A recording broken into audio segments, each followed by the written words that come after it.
que es una exageración lo del el recurso, que es un recurso parlamentario, tú lo sabes perfectamente, claro. El dejar sin quórum, o votar en contra, o poner un condicionamiento, ¿no?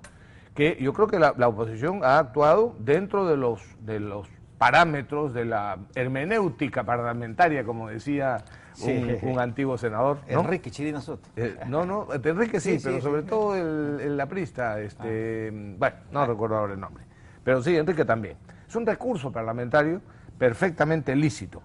La señora Solórzano, que es bastante poco capaz, vamos a decirlo de forma elegante, y muy cerrada, muy terca, muy necia, no quiso poner el tema en agenda. El tema, por cierto, podría haberse resuelto en la Junta de Portavoces, sin necesidad de que vaya al Pleno. Pero la señora Solórzano, incumpliendo sus deberes de presidenta, no convoca hace 2 meses al Consejo Directivo. ¿Por qué? Porque no quiere que desaforen a este señor Llovera, que puede votar con ellos en la elección para la próxima presidencia del Congreso. Perderían 2 votos, porque pierden el voto del señor Llovera, ¿no? Y el que entra es un accesitario del grupo fujimorista, de Keiko Fujimori, con lo cual tampoco va a votar por ellos, o sea que pierden 2 votos con la salida de Llovera. Bueno, entonces la oposición le puso la condición. Ustedes quieren y exigen el tema de las facultades delegadas, que además no es tan innecesario como lo pinta el presidente del Consejo de Ministros, por cierto, ni como lo pinta el gabinete. Tú también reconoces eso. Es una inutilidad en el fondo. Pero bueno, entonces simplemente los señores dijeron o sacan a Llovera, que podía haberse hecho en 5 minutos. 5 minutos. Y podían haber continuado con lo de las facultades delegadas. Ahora bien, yo lo que quiero es analizar un poquito las consecuencias o las razones o lo que sucedió a raíz de los berrinches del oficialismo en el Congreso. Primero, Nadine y Humala convocaron a su bancada al Palacio de Gobierno. Los voceros oficialistas salieron a amenazar al Congreso y a exigir que retiraran la censura que se había presentado contra la presidenta y, por supuesto, que dejaran de lado lo del señor Llovera. Y el cateriano, el prepotente ministro, exministro de Defensa y actual presidente del Consejo, amenazó al Congreso. Dijo, bueno, muy bien, pues entonces vamos a... mencionó lo de la posibilidad de la disolución del Congreso, después se corrigió, ¿no? Se dio cuenta que había metido la pata, pero amenazó diciendo que iban a tomar todas las medidas legales que la Constitución y la ley le permitían. Bueno, pues, ¿cuál es el problema? ¿Cuál es el problema? Bueno, entonces ahora, ¿qué es? Quiero analizar rápidamente el tema de las facultades. Ha dicho Cateriano que la oposición está afectando la democracia con minucias, que las facultades delegadas son indispensables y urgentes, y amenazando al Congreso dijo que si no se las dan iban a gobernar por decretos. Muy bien, analicemos las 3 rápidamente. Dice que la oposición está afectando la democracia por minucias.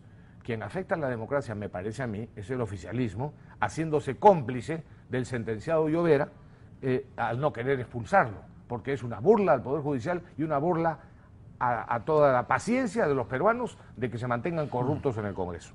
Segundo, las facultades no son indispensables ni son urgentes, ni para mejorar la economía, ni para mejorar en el tema de seguridad ciudadana. ¿Por qué? Porque en los pedidos de facultades hay un listado absoluto de generalidades, lo has visto tú, Pepe.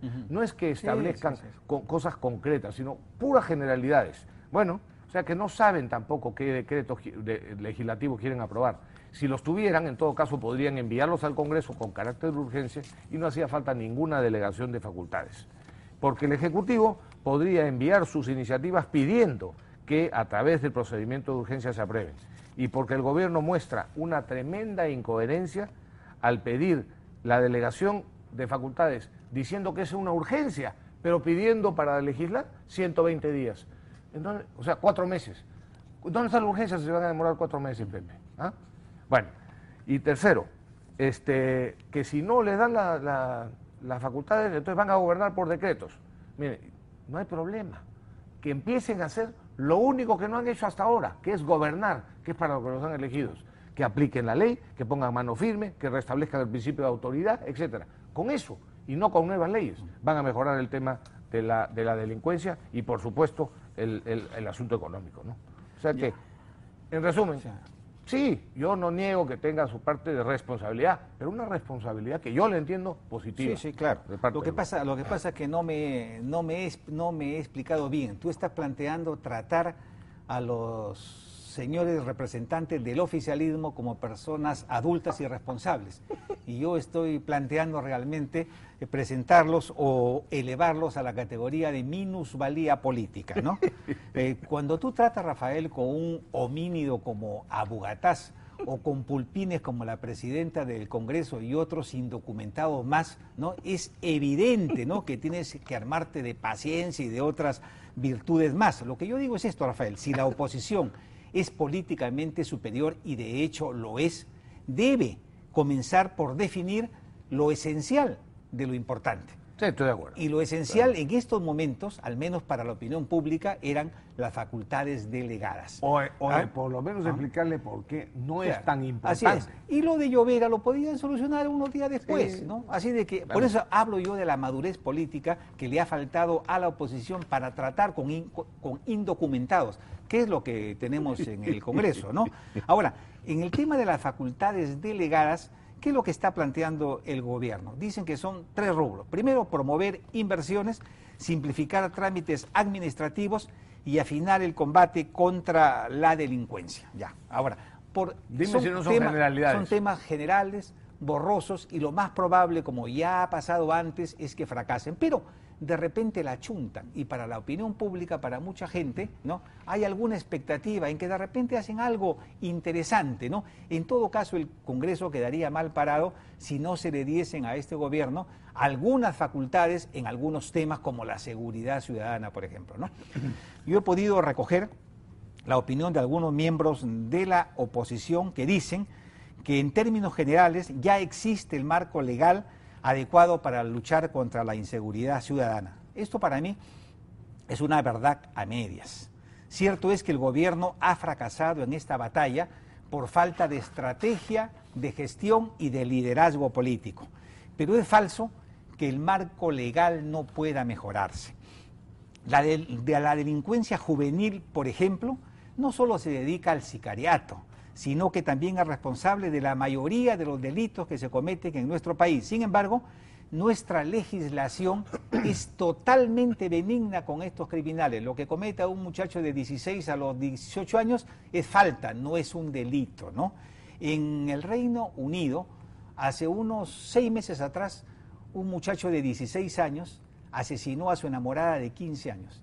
Y la justicia británica lo condenó a cadena perpetua. ¿Saben ustedes por qué? Porque llegaron a la conclusión que un joven de 16 años distingue perfectamente el bien del mal. Sí, claro. Y lo trataron como a un adulto. ¿Por qué no podemos hacer estas cosas nosotros aquí?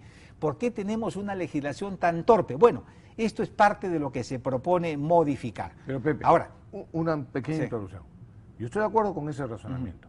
Pero si el gobierno tuviera, como debería de tener, claridad en cuál es la norma que hay que modificar, y cuál artículo del Código Penal, etcétera, para que eso pueda ser posible, hace 4 años que podría hacerlo mañana, enviarle al Congreso con carácter de urgencia esa modificación. Sí. Y no lo hace porque quiere asumir el gobierno, para que digan que ellos son los únicos que pueden y deben hacer las cosas. O sea, lo puede legislar el Congreso a iniciativa del Ejecutivo, si es que quieren, pero ni siquiera lo presentan. Ya, pero por ejemplo, este es un tema que la opinión pública exige. ¿Sí? Que el gobierno parece que ha entendido y que es posible que sea contemplado en el tema. Digo, es posible porque de este gobierno se puede esperar cualquier cosa, ¿no? Sí. Ahora, si uno ve las noticias, todos los zampones que se capturan o se recapturan, todos tienen antecedentes penales. Y la opinión pública se pregunta con razón, ¿cómo así estos malvivientes están en las calles? ¿Cómo así los jueces han vuelto a ponerlos en las calles? Y la respuesta está en el Ministerio Público y en el Poder Judicial. Y la razón por la que estos delincuentes están en las calles se llama corrupción.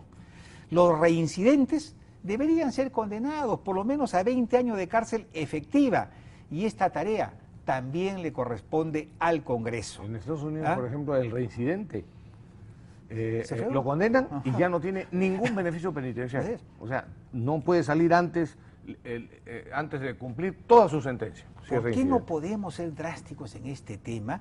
Y si no hay cárceles, porque ese es el argumento que esgrimen algunos jueces, ahí están los anchos arenales de la costa. Alguna vez nosotros pusimos el ejemplo del famoso sheriff Arpaio, de Arizona, en Estados Unidos. Efectivamente. El tipo solucionó el problema del hacinamiento carcelario de una manera muy sencilla. Puso carpas. Puso primero una malla eléctrica, ¿no? Sí. En un desierto, ¿no? Carpas y una ducha portátil. Asunto concluido. Esto no es un hotel 5 estrellas. La gente no viene aquí a sacar músculos, ni a ver televisión, ni a divertirse. Sí. Vienen a pagar un castigo. Sí, y la idea es que no quieran regresar nunca más. Les decía, ¿qué cosa no les gusta cuando reclamaban los presos? No les gusta la comida, no les gusta el ambiente. No se preocupen. No delinquen y no vienen y no van a volver. Pregunto, ¿por qué no podemos hacer algo así, no? Igualmente, el Parlamento tiene capacidad de fiscalización y de sanción contra el Consejo Nacional de la Magistratura, que es precisamente la institución que tiene el deber constitucional de velar para que el Ministerio Público y el Poder Judicial se comporte con estándares mínimos de transparencia y de honestidad, ¿no? Sin embargo, en los últimos días hemos visto a todas luces, ¿no?, sentencias pestilentes, ¿no? Y esto se permite por la complicidad, por la ineptitud y por la pasividad del Consejo Nacional de la Magistratura, que no agarra a estos jueces y a estos fiscales y los saca a patadas a la calle. Y esto sucede porque tenemos un Congreso que no es capaz de fiscalizar al Congreso Nacional, al Consejo Nacional de la Magistratura. Hoy por hoy estamos viviendo una marea de criminalidad y es evidente que la respuesta consiste, entre otras cosas, en endurecer el marco legal. ¿Por qué? Porque nosotros estamos copiando realidades jurídicas de otros países, de los llamados países desarrollados. Y aquí hay que decir, Rafael, que el Perú y Europa, por ejemplo, están muy lejos de ser iguales por su geografía, por su historia y por sus presentes condiciones económicas y sociales. Nosotros tenemos que adaptar nuestro derecho penal a la realidad, a la dramática realidad social que en estos momentos vivimos. Y eso implica un esfuerzo del Congreso de la República que no está cumpliendo con su responsabilidad. Lo mínimo que el Congreso ha tenido que hacer es nombrar una comisión multipartidaria para tratar el problema número uno que aqueja a los ciudadanos del Perú y que no es otro que el de la delincuencia. En mi concepto, tenemos un Congreso totalmente inepto y me estoy refiriendo al oficialismo y a la oposición y que no ha estado a la altura de su responsabilidad. Así que si en estos temas el Ejecutivo está dispuesto a legislar, yo digo, bienvenida a las facultades delegadas. Pero adelanto que yo soy un convencido que estos tipos hablan por hablar, piden por pedir y lo único que están intentando es justificar su ineptitud tratando de echarle la culpa al Congreso. Pero el Congreso, insisto, no está cumpliendo con su responsabilidad. Bueno, ¿no? Al decir Congreso supongo que exceptúas a algunos congresistas. Sí, claro, por supuesto. A los pocos, ¿no? Que los hay. Hay unos pocos serios, congresistas muy preocupados y muy eficaces o, digamos, eficientes. Claro. Pero fíjate tú, solo para que los ciudadanos sepan, porque probablemente no lo han leído, el tipo de generalidades que han pedido en la solicitud de facultades para el tema de seguridad ciudadana. Porque si pidieran, por ejemplo, mira, para cambiar esta ley y este artículo, este tema, para impedir este asunto. Pero fíjate, fortalecer, ¿para qué quieren las facultades? Así lo dice. Por 120 días para fortalecer la seguridad ciudadana. Para supervisión y gestión y control migratorio. Y fortalecer el control aduanero de puertos y aeropuertos. Fortalecer los servicios de seguridad privada, potenciar la capacidad operativa del servicio policial, promover y fortalecer el sistema penitenciario nacional, optimizar el sistema nacional de registros públicos y fortalecer el sistema de defensa jurídica del Estado. Ya pues, todo eso ya se sabe que hay que hacerlo. No hace falta mencionarlo y pedir, en todo caso, una facultad delegada por 4 meses para poder a tener iniciativas concretas sobre estos temas que se conocen desde hace muchísimos años. Incluso para muchos de los temas que ellos piden facultades delegadas, no necesitan facultades delegadas, así es, porque es un simple tema de decisión política. Y de cumplir lo que ya está normado muchas veces. El tema del serenazgo, por ejemplo, ¿no? ¿Qué pasa ahí? No se entiende, por ejemplo, que necesitamos unir al serenazgo con la Policía Nacional para un patrullaje conjunto. Bueno, sí, no se entiende que tenemos decenas de miles de serenos que con una vara de goma no pueden luchar contra la delincuencia. Hacen un gran trabajo, te digo, en distritos como San Borja, Miraflores y otros más. Hacen un trabajo extraordinario, los serenos, pero incluso con la poca autoridad que tienen. Pero sí están trabajando en muchos distritos en coordinación con la policía. En San Borja y en Miraflores, pero eso no está pasando, no está pasando en la mayoría de los distritos de Lima y del país. Y ese es un trabajo que tiene que hacerse. Hay la mejor disposición, dicen siempre, pero hasta ahora, nada. En fin, ya veremos, pero a mí no me gusta actuar bajo coacción y bajo amenaza de nadie, y mucho menos de un gobierno tan incapaz como este. Así que yo hasta cierto punto, francamente, entiendo muy bien la actitud de la oposición en el Congreso. Pero no te olvides, ¿no? La oposición cuando trata con indocumentados, cuando trata con gente de un nivel muy inferior, hay que ponerse por encima de ellos. Hay que ponerse por encima de ellos. Y tienen que saber distinguir, insisto, lo esencial de lo importante. Y lo esencial es en estos momentos las facultades delegadas. Y así vengan borrosas e indescifrables, vale la pena intentarlo para ver si en algo mejoramos el dramático tema siquiera de la inseguridad ciudadana, ¿no? Bueno, pero ya, para terminar ese tema, la presidenta Solórzano, una señora, como digo, bien poco capaz, parece que además es bien poco transparente, porque empieza a haber una denuncia en el sentido de que pretende crear nuevas plazas y además incluir en la planilla del personal permanente del Parlamento a trabajadores allegados al Partido Nacionalista. La señora Solórzano calificó la denuncia como una mentira, pero los documentos oficiales la desmienten. Así que, ojo, una vez más se quiere aumentar el personal nombrado en el Congreso, estable en el Congreso, que tiene, por supuesto, una filiación política muy clara. Y eso no le hace nada bien ni al Perú ni a la democracia. Y el día de hoy